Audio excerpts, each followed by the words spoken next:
Então agora a gente vai falar das grandes vias aferentes e o que a gente precisa saber dessa parte.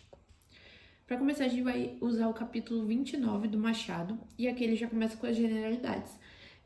As grandes vias aferentes são aquelas que levam aos centros nervosos os impulsos originados nos receptores periféricos, então os receptores que estão na periferia. E aí ele vai levar para o centro nervoso. O receptor vai ser sempre uma terminação nervosa que é sensível ao estímulo que caracteriza a via. Então, o receptor, ele é da dor aguda, ele é sensível àquela dor que vai caracterizar a via, que é a dor empontada, por exemplo. Trajeto periférico vai ser um nervo espinhal ou craniano e um gânglio sensitivo anexo a esses nervos.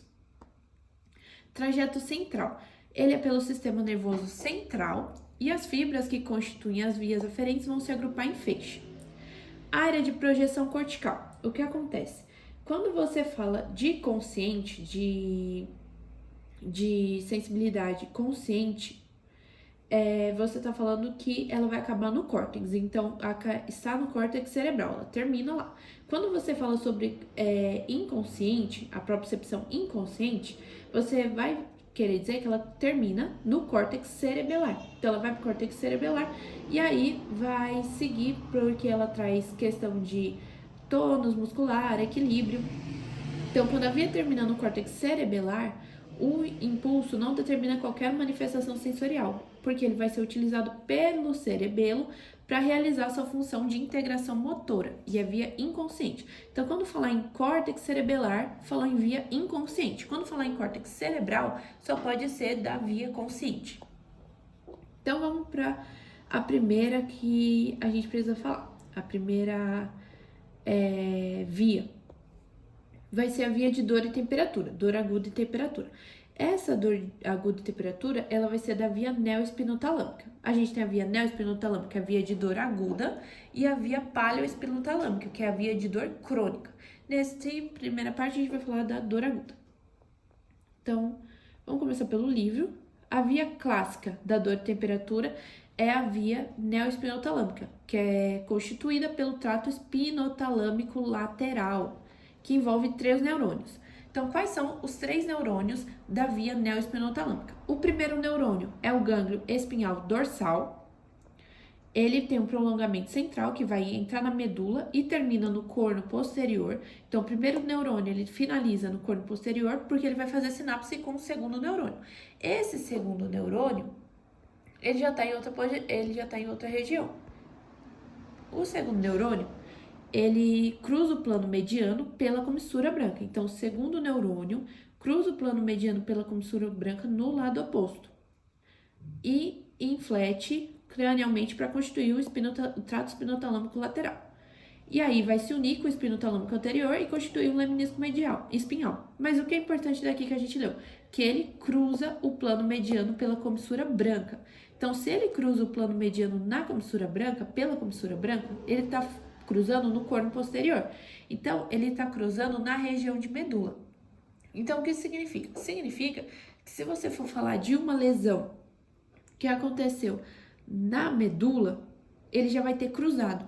Como ele já vai ter cruzado, vai afetar o outro lado. Então, uma lesão de medula de lado direito, você afeta dor aguda e temperatura de lado esquerdo, porque já foi cruzado. Então, afeta a nível abaixo do nível da lesão.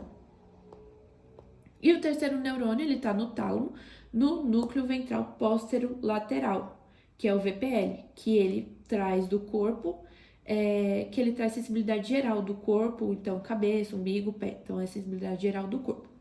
E aí esse VPL vai mandar para a área somestésica do córtex cerebral, que vai estar localizada no giro pós-central, que é a área 3, 2 e 1 de Brodmann.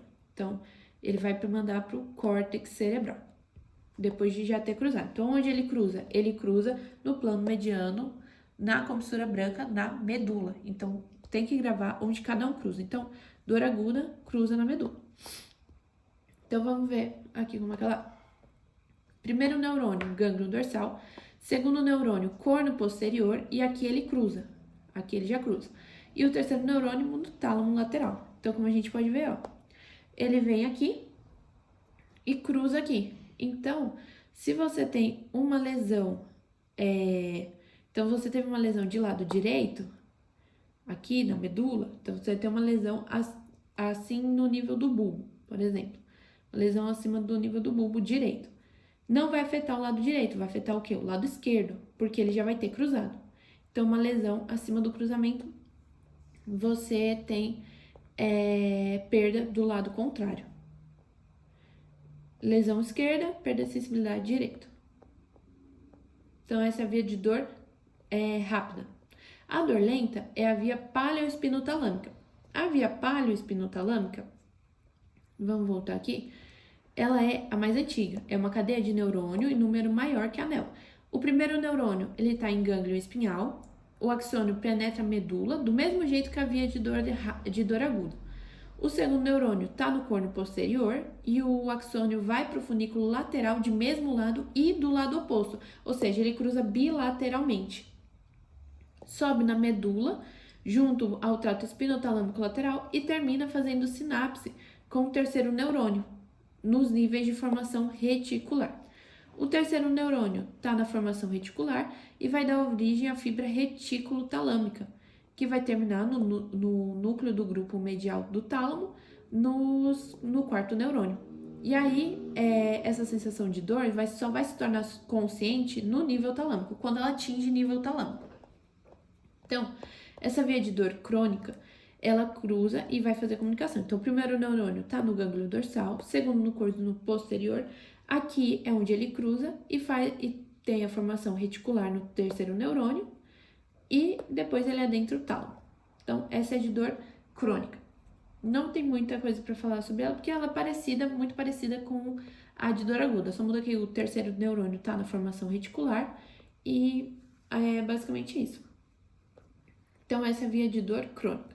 Agora, a gente vai para pressão e trato protopático.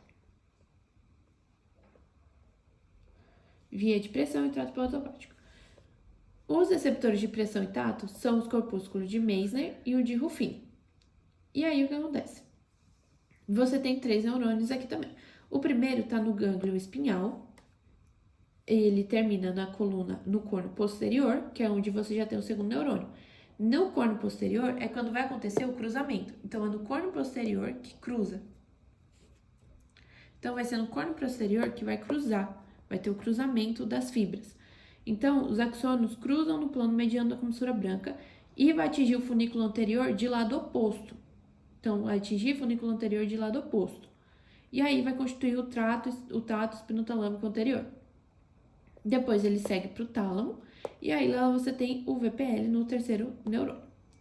Então, a pressão e tato, você tem o gânglio dorsal, corno posterior, forma o tato espinotalâmico anterior, cruza na medula, vai para o tálamo, no VPL, que é onde tem o terceiro neurônio.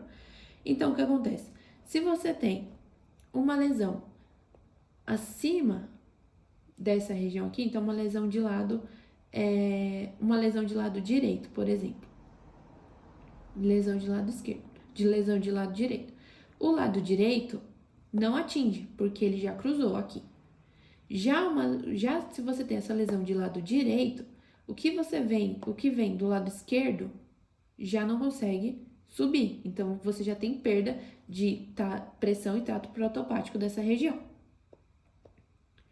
E agora, a propriocepção consciente, sensibilidade vibratória e tato epicrítico. O que acontece com ela? Ela é diferente das outras que a gente viu, porque as outras, ela tem o neurônio que vem do gânglio dorsal, tá bom? Só que aqui, o que acontece? Ela já entra na medula como fascículo. Então, ela vem do gânglio dorsal, vai para o segundo neurônio, que vai estar no núcleo cuneiforme, então no trato cuneiforme. Isso que veio de membro superior. Então, uma pessoa tocou na mão da outra. Então, teve uma sensação, uma questão de sensibilidade no membro superior. Então, vai entrar no trato cuneiforme. E aí, vai atingir o gânglio dorsal. Então, você tem o gânglio dorsal, aqui ainda primeiro neurônio. E aí, para o segundo neurônio, vai ser no núcleo cuneiforme. E ele não cruza. Então, segue o H medular ipsilateralmente, então sobe pelo mesmo lado no H medular E o segundo neurônio, que está no núcleo cuneiforme, é no bulbo. Aqui que ele cruza, é aqui onde ele vai cruzar, porque ele vai fazer sinapse e cruzar. E aí vai formar um lemnisco medial, que vai para o tálamo, no VPL, e leva a informação para o córtex. Então aqui é só no segundo neurônio que vai ter o cruzamento, no bulbo. Então aqui você tem a região de bulbo. É diferente dos outros, por quê? Porque se aqui você tiver uma lesão na região de abaixo, então numa região assim da medula, como ele cruza só acima, como ele cruza no bulbo, a fibra ainda segue. Então ele vai cruzar aqui. Então uma lesão aqui ainda não cruzou. Então tem que saber quem cruza e quem não cruza. Já inconsciente, pouca coisa para falar sobre ela porque quase não viu. Só muda que ela vai ter as duas formas de seguir. Então ela sobe ipsilateralmente e contralateralmente. Então, para a gente entender essa parte. Paciente com uma secção medular, observe a figura. Área lesada em rosa, ou seja, lesou área do lado direito. Qual alteração sensorial é identificada no exame clínico? Então, ele lesou essa região aqui da medula, ele lesou o lado direito da medula. Então, aqui você tem a medula, ele lesou todo o lado direito da medula. Então, beleza. Começando pela dor aguda e temperatura. Dor aguda e temperatura. Você tem o primeiro neurônio vindo, entra pelo corno posterior, aí ele faz sinapse com o segundo neurônio, cruza a comissura branca e segue para o funículo lateral e sobe. Então, dor aguda e temperatura de lado direito, mantidas.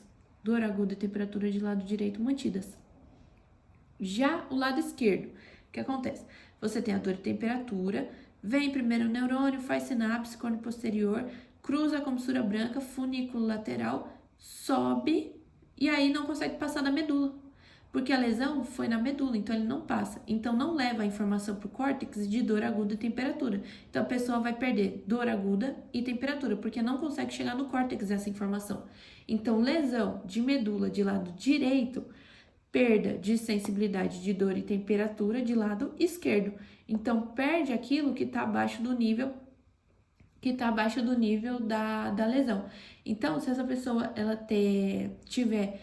começar a sentir dor abaixo desse nível medular, que é onde foi a lesão, ela não vai conseguir sentir, porque ela não vai conseguir enviar isso para o córtex, porque barrou ela aqui, ó, barrou aqui. Então, por quê? Porque dor aguda e temperatura se cruzam na comissura branca. Então, vem o esquerdo, e quando ele cruzou na comissura branca, ele foi seguir para levar a informação para o córtex, ele já não conseguiu, porque já cruzou. Agora, tato epicrítico, sensibilidade vibratória e propriocepção consciente. O que acontece? Você tem o primeiro neurônio vindo, ele, no tato epicrítico, sensibilidade vibratória e propriocepção consciente, ele cruza no bulbo. Então, o que acontece? Ele vem, vai para o funículo posterior, então entra corno posterior, funículo posterior, e ele sobe. Só que o que acontece? Como a lesão foi de lado direito, ele vai ter perda de sensibilidade de lado direito, porque ele vem para o funículo posterior e não sobe mais. Então, o primeiro neurônio entra, corno posterior, faz sinapse, vai para o funículo posterior, só que ele não consegue alcançar o bulbo, porque ele fica preso nessa região de lesão medular do lado direito. Então, ele vai ter perda de trato epicrítico, sensibilidade vibratória e propriocepção consciente de lado direito. E lado esquerdo normal, vem, sobe e segue para cruzar no bulbo, porque a decussação desse lado é só no bulbo. É no bulbo. Então, trato epicrítico, sensibilidade vibratória e propriocepção consciente só cruzam no bulbo. Então, esse lado aqui tá normal. Agora, deixa eu ver.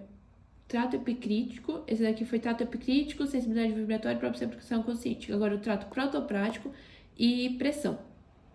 Eles cruzam na medula, então grava isso. Então, o que acontece? Lesão de lado direito na medula. O que vai acontecer? Vai vir o primeiro neurônio, faz sinapse no corno posterior, cruza no funículo anterior e segue. Então, lado direito, trato protopático e pressão mantidos. Agora, o lado esquerdo. Lado esquerdo vem o primeiro neurônio, corno posterior, sinapse com o segundo neurônio, vai para o funículo anterior, sobe e é barrado, não chega no bulbo. Por quê? Porque a lesão foi na medula direita, onde ele já cruzou. Então, o que acontece? Vai ter perda de trato proatopático e pressão abaixo do nível da lesão, porque acima você desvia. Então, acima da lesão, você consegue desviar. Já o prejuízo vai ser só onde? Só abaixo do nível da lesão. Então, é isso.